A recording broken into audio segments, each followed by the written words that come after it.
एक बार की बात है, रोज की तरह संत रामदास प्रार्थना कर रहे थे। लेकिन अब वो प्रार्थना करते समय अपने होठ नहीं हिलाते थे, जिससे ये पता चल पाए कि वो कोई प्रार्थना कर रहे हैं। उनके एक शिष्य ने जब ये देखा तो उसके पीछे की वजह जानने के लिए वो काफ़ी उत्सुक हो गया। उत्सुकता के साथ शिष्य एक दिन संत रामदास के पास गया और बोला कि गुरुजी, जब हम प्रार्थना करते हैं तो हमारे होठ हिलते हैं, लेकिन जब आप प्रार्थना करते हैं तो होठ नहीं हिलते। आमतौर पर जब आप कुछ बोलते हो तो होठों में थोड़ा कंपन आता है, चेहरे पर कुछ बोलने के भाव नजर आता है, लेकिन प्रार्थना करते समय ऐसा नहीं होता। आखिर ऐसा क्यों? कृपया इसके पीछे का कारण बताइए। संत रामदास ने कहा, एक बार जब मैं राज्य की राजधानी से गुजर रहा था तो मैंने देखा कि महल के द्वार पर राजा अपने सैनिकों के साथ खड़े थे और उनके सामने एक भिखारी था। भिखारी अपने फटे पुराने कपड़े पहने वहीं खड़ा रहा। उसका शरीर काफी कमजोर दिख रहा था, मानो कई दिनों से उसने भोजन ना किया हो। शरीर भूख के मारे सूखकर कांटे की तरह हो गया था। ऐसा लग रहा था कि वो किसी भी पल नीचे गिर सकता है। उसके पूरे कमजोर शरीर में सिर्फ आंख ही चमक रही थी। तभी राजन उसके पास आए और उससे पूछा कि तुम्हें क्या चाहिए। भिखारी ने अपनी कमजोर आवाज में जवाब दिया कि राजन, मुझे क्षमा करें, मैं आपसे एक बात कहना चाहता हूँ। मैं इतनी देर से इस हाल में आपके द्वार पर सहायता की आस लगाए खड़ा हूँ। अगर मेरा हाल देखकर भी आप समझ नहीं पा रहे हैं तो मुझे नहीं लगता कि बताने की कोई ज़रूरत है।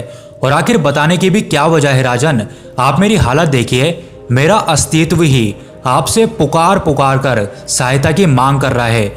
उसकी बात सुनकर पहले तो राजा को थोड़ा गुस्सा आया, लेकिन भिखारी की बातों को समझने के बाद राजा बातों में छुपे गहरे अर्थ को समझ गया और उसने सैनिकों को आदेश दिया कि उस भिखारी के लिए खाने और साफ कपड़ों की व्यवस्था की जाए।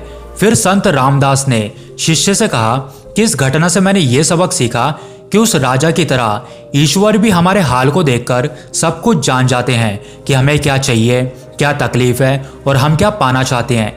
इसलिए उस दिन से मैंने बोल बोलकर प्रार्थना करना बंद कर दिया। मैं बस भगवान के द्वार पर खड़ा होकर उनकी सच्ची भक्ति करता हूँ। मन ही मन में उन्हें अपनी तकलीफों के बारे में बताता हूँ, जो मैं पाना चाहता हूँ उसके बारे में बताता हूँ। गुरुजी की इस बात को सुनकर शिष्य के मन में एक और सवाल उठ गया और उसने उत्साहित होते हुए पूछा कि गुरुजी, एक बात बताइए, प्रार्थना करने का उद्देश्य क्या होना चाहिए? संत रामदास ने मुस्कुराते हुए जवाब दिया, प्रार्थना का उद्देश्य ईश्वर में सच्ची आस्था को मजबूत करना होना चाहिए। इसलिए तुम ईश्वर के लिए जो भी करो उसे सिर्फ ईश्वर को खुश करने की आस्था से करो, कभी किसी और को दिखाने के उद्देश्य से ना करो। अपनी प्रार्थना को अपने और अपने ईश्वर के बीच ही रखो। अगर तुम्हारी आस्था मजबूत होगी तो ईश्वर तुम्हारी प्रार्थना जरूर पूरी करेंगे, लेकिन अगर आस्था कमजोर होगी तो तेज तेज चिल्लाकर प्रार्थना करने से भी कोई फायदा नहीं है।